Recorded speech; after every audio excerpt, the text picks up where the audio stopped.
He didn't go to that apartment for her.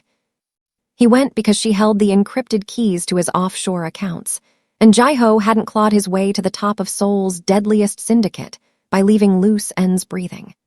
2 days before a high-stakes wedding, designed to lock down the city's most lucrative shipping corridors, his flawlessly punctual assistant had gone completely silent. When he finally drove that reinforced door off its rusting hinges, expecting a traitor, expecting corporate espionage, expecting leverage, the sight that swallowed the room stopped every calculated thought in his skull. What he found in that suffocating, ransacked space didn't just fracture his meticulously ordered world. It made him cancel the wedding entirely. The silk thread scratched cold against Jai-ho's jaw as the tailor's measuring tape pulled taut across his collar.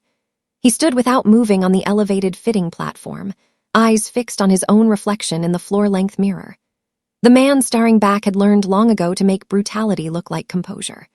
The suit was jet black, cut narrow across the chest, deliberately obscuring the shoulder holster he never removed, not even for wedding fittings. The burner signal traced to a block Jai-ho didn't have on any of his operational maps. That alone told him everything was wrong. His convoy moved without headlights through the industrial fringe of the city, a corridor of collapsed warehouses, rusted drainage pipes, and buildings that the urban development money had simply forgotten. Jai-ho sat in the rear seat of the lead vehicle, jaw locked, watching the GPS coordinates tighten as they pushed deeper into the decay. His lead enforcer, D-sung, said nothing. He had worked beside Jai-ho long enough to read the particular quality of his silence. This one wasn't cold calculation. This one was something rarer and far more dangerous. This was controlled fear. What unsettled Jai-ho most wasn't the location. It was the realization pressing against his chest like a blade. In 4 years of seamless, daily operational proximity, he had never once asked Christy where she actually lived. She had simply always been there, early, precise, indispensable, and he had never looked past the function to the person. The car stopped. D-sung pointed toward a crumbling concrete block, 3rd floor, one window faintly illuminated. The glass was already shattered from the inside. Jai-ho didn't wait for D-sung. He took the stairwell in 12 steps and drove his boot through the door with a force that tore the frame clean from the wall. The room swallowed him whole. Papers, hundreds of them, blanketed every inch of the floor like fallen snow after a war. Filing folders had been gutted, their contents scattered in frantic arcs across the broken floorboards. A laptop lay face down near the window, its screen shattered. Drawers had been ripped completely free and overturned. Someone had searched this room with a savage, methodical fury, not looking for valuables, but for something specific, something encoded. Then he looked up. Christy hung suspended from the central ceiling beam, wrists bound above her head with coarse rope, bare feet dangling inches from the floor. Her white office blouse was torn at the shoulder.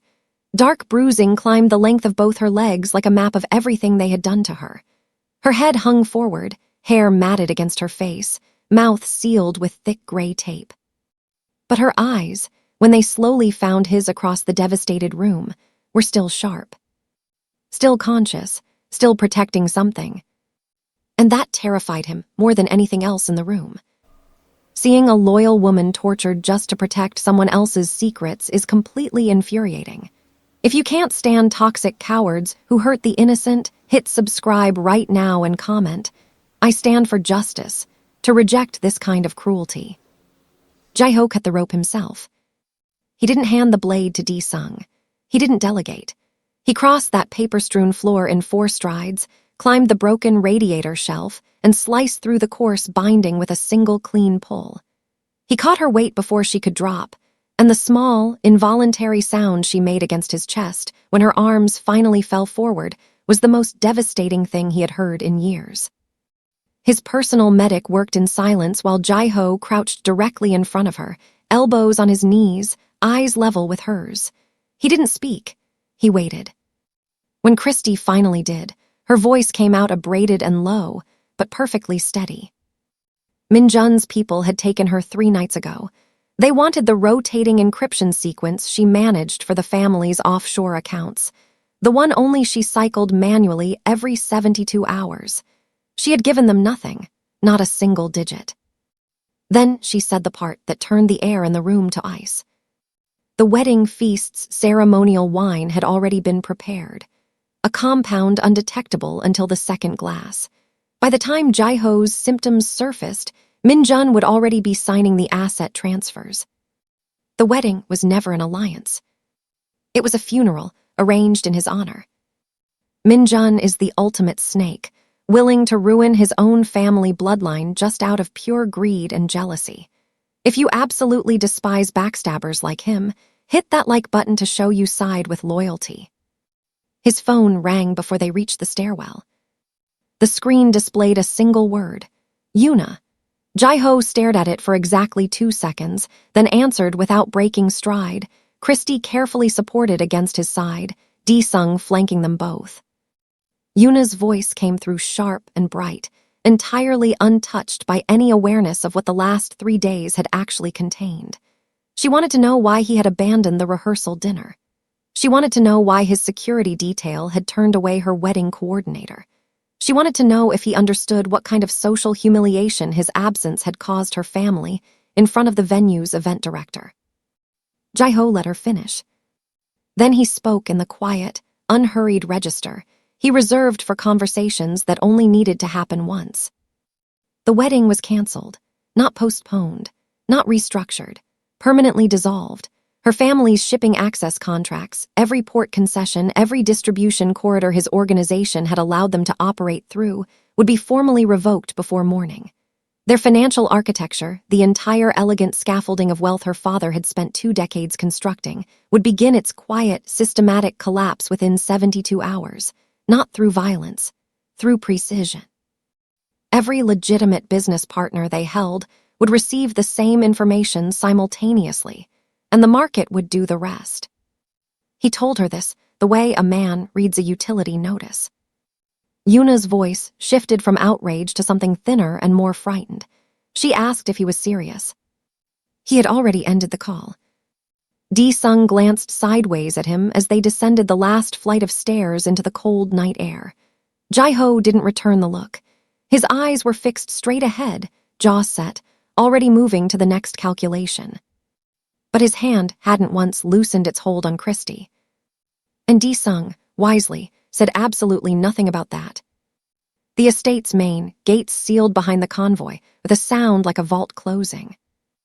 Jaiho's household staff materialized at the entrance portico the moment the vehicles stopped, trained, silent, accustomed to irregular hours and unannounced arrivals. What they were not accustomed to was the sight of their employer stepping out of the rear vehicle carrying a woman, her bruised arms draped across his shoulders, her head resting against the side of his jaw as exhaustion finally overtook her defenses. No one said a word. Jaiho moved through the east corridor without slowing, bypassing the formal guest wing entirely. The guest rooms were comfortable, secure, and completely impersonal rooms designed for business associates and negotiation overnight stays. He walked past every one of them without a second glance, ascending the private staircase at the far end of the hall that led only to one place. His personal suite occupied the entire east-facing top floor. No staff entered without explicit instruction. No security footage was retained beyond 24 hours. It was the single space in the entire estate that belonged to no operational function, no strategic purpose, no version of Jaiho that the underworld had constructed and sharpened over 15 brutal years. He laid her down against the cool sheets with a carefulness entirely inconsistent with his reputation. Dr. Shin arrived within 4 minutes, medical bag already open. Jaiho stood at the foot of the bed, arms crossed, watching the initial assessment with the focused intensity he typically reserved for tactical briefings. When Dr. Shin began listing her injuries, 3 cracked ribs, deep ligature bruising across both wrists, early signs of stress-induced cardiac strain, Jaiho's expression didn't change. But something behind his eyes did. He instructed Dr. Shin to move into the adjoining room permanently until further notice. Then he pulled the single chair in the suite directly to her bedside. He didn't leave. Which meant, For the first time in 4 years, nobody could reach him. And somewhere across the city, Min-jun was about to discover exactly what that silence meant. The corrupt elite in this city thought they could treat people like disposable pawns for their corporate mergers. If you believe everyone deserves real respect and safety regardless of their status, subscribe to the channel now. She woke at midnight. Jae-ho knew the exact moment it happened because he hadn't slept. He was still in the chair beside her, jacket removed, collar open, the city's distant skyline pressing cold light through the floor-length windows behind him. He had spent the hours running contingency calculations in his head, asset relocation sequences, enforcement deployment grids, the precise legal architecture needed to sever Min-jun from every financial structure that still carried the family name. But when Christie's eyes opened and immediately found his, every calculation went still. She didn't ask where she was. She didn't ask for water or for the doctor. The first thing she said, in that same abraded, steady voice from the safe house, was that she needed him to look beneath the apartment's bathroom floor panel, third tile from the left wall. They had torn the entire room apart and never found it. Jae-ho sent Di-sung back within the hour. What came back was a waterproof sealed case containing 2 encrypted hard drives and a folded document set that Christie had been quietly assembling for 11 days, long before her abduction, which meant some part of her had anticipated this exact scenario and prepared accordingly.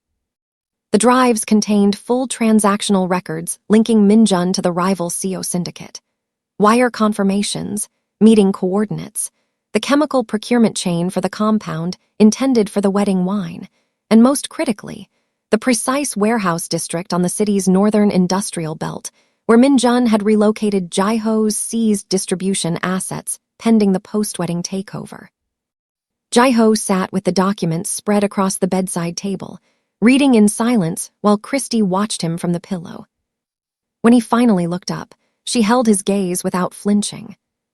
She had protected all of it, through 3 days of interrogation, without breaking once.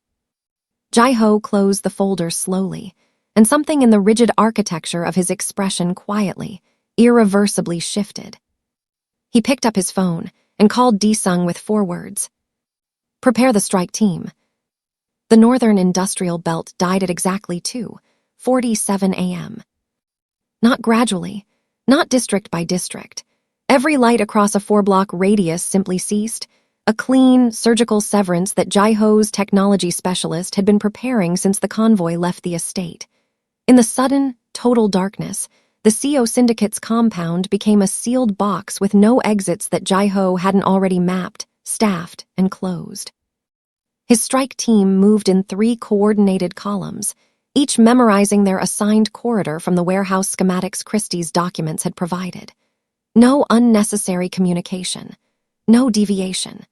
Jae-ho had walked them through the deployment grid twice in the vehicle bay before departure, his voice carrying the flat, unhurried certainty of a man who had already decided how this ended and was simply executing the sequence. He led the central column himself. Di-sung had objected once, quietly, in the way loyal men object when they already know the answer. Jae-ho had not responded. There are operations you delegate and operations you personally close. This was the latter. The compound's interior guards encountered Jae-ho's team before their eyes had fully adjusted to the blackout. It was, by any professional measure, not a fair confrontation.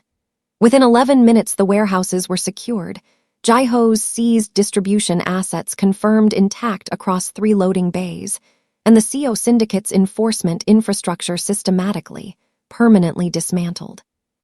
Jae-ho stood in the central bay, the recovered asset ledgers in hand, breathing the cold industrial air with the steady patience of a man reclaiming exactly what was always his.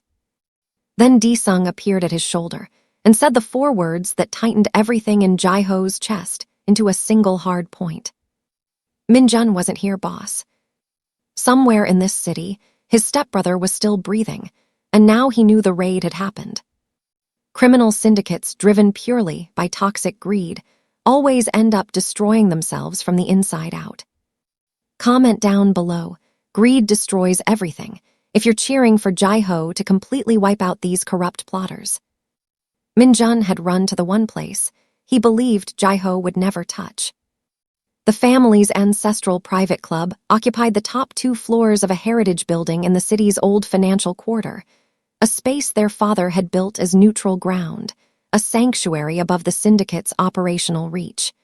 Min-jun had clearly calculated that its symbolic weight would buy him time, negotiating room, perhaps even leverage. He had miscalculated the precise degree to which Jai-ho no longer recognized neutral ground. Jai-ho found him in the upper lounge, surrounded by 3 personal guards who made the professional assessment of the situation in approximately 2 seconds and stepped aside without instruction. Min-jun rose from his chair slowly, composing his expression into something resembling dignity. He opened his mouth to negotiate, to justify, to deploy the rehearsed architecture of excuses Jai-ho suspected he had been constructing since the warehouse lights went dark. Jai-ho didn't give him the room. What followed was brief, absolute, and entirely private. Min-jun left the city before sunrise with nothing, no assets, no access codes, no operational connections, no family name he could legally attach to any financial instrument Jai-ho's organization touched. He had been excised with the clean finality of a surgeon removing something malignant, and the empire closed over the absence without a scar. Jai-ho returned to the estate as dawn pressed pale light across the east wing windows. He went directly to the administrative office adjoining his boardroom, the compact, obsessively organized space where Christie had spent 4 years running his empire from the shadows, and locked it permanently. Then he walked upstairs, where she was sitting up in bed reviewing the recovered documents with Dr. Shin's reluctant permission, and placed the estate's secondary operational seal on the table beside her. Not her old desk. His. He told her, in the same quiet register he used for conversations that only needed to happen once, that the empire now had 2 architects, that her name would appear on every structure he built from this point forward, that the shadows she had operated in for 4 years were finished. Christie looked at the seal for a long moment, then looked at him. And for the first time since he had cut her down from that ceiling, she smiled. But later that night, alone in the corridor outside her room, Jai-ho stood with his back against the wall and stared at nothing, because somewhere in the quiet of the estate, a thought had surfaced that his calculative mind had no established framework for processing. She had known about the poison for days before they took her. She had never once warned him to protect herself. She had only protected him. And Jai-ho, who had spent 15 years treating loyalty as a transaction, was only now beginning to understand what it looked like when it was real. Min-jun thought he could break a quiet assistant, but he ended up burning his own future to the ground. If you loved watching this arrogant villain completely lose his gamble, smash that subscribe button, like the video, and drop your favorite moment of Jai-ho's revenge in the comments.